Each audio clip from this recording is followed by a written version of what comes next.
Bonjour à tous et bienvenue dans ma cuisine. Aujourd'hui un nouveau tuto, cette fois-ci cosméto, puisqu'avec le confinement on a du temps pour soi. Et aujourd'hui on va prendre soin de son visage avec deux recettes, une de gommage et une de masque, avec des ingrédients que vous avez déjà dans votre cuisine.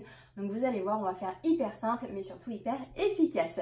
Pour le gommage, déjà avant de commencer, il faut bien nettoyer sa peau et pour ça, rien de mieux que de le faire avec les hydrolats ou les eaux florales. N'importe lequel conviendra, après c'est mieux de l'adapter selon le type de peau que vous avez. Moi j'ai de l'hydrolat de camomille, puis sur le visage, puis sur un coton. S'il peut être lavable, c'est mieux pour la planète, donc tant qu'à faire, autant faire les deux. Et ensuite, on attaque la recette du gommage.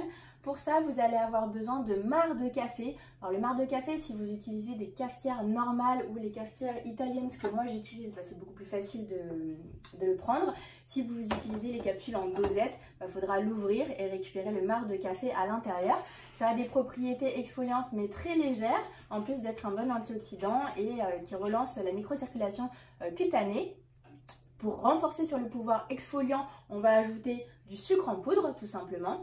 Et pour pas que ce soit trop décapant pour la peau, de l'huile. Si vous avez de l'huile de tournesol, elle est mieux puisqu'elle a une meilleure capacité de pénétration sous la peau que l'huile d'olive qui reste quand même très en surface. Bon, moi j'avais que de l'huile d'olive donc ça marche quand même.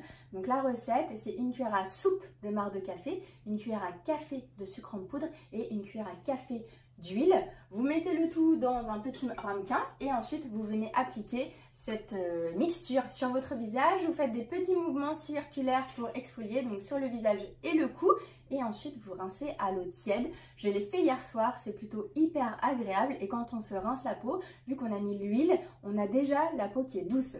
Ceci dit, pour renforcer sur le pouvoir d'hydratation et de soin de la peau, je vous conseille de faire un masque derrière.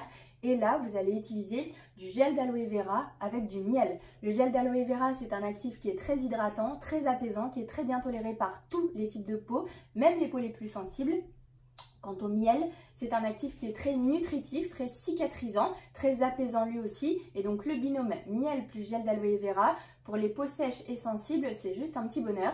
Si jamais vous n'avez pas de gel d'aloe vera à la maison, vous pouvez lui substituer une cuillère à café de yaourt. Et donc là, la recette, c'est tout simplement une cuillère à café de gel d'aloe vera, une cuillère à café de miel. Pareil, petit ramequin, vous mélangez le tout et là, vous venez l'appliquer pendant 10 à 20 minutes. Vous pouvez y aller, n'hésitez pas. Ça se tient très bien puisque justement le miel a cette texture qui va donner une certaine cohésion au mélange. Même avec le yaourt, ça fonctionne. Et ensuite, là aussi, on vient rincer à l'eau tiède. Voilà pour ce tuto cosméto. J'espère que ça vous aura plu. Je vous dis à très bientôt et prenez soin de vous au naturel, même dans vos cosmétiques.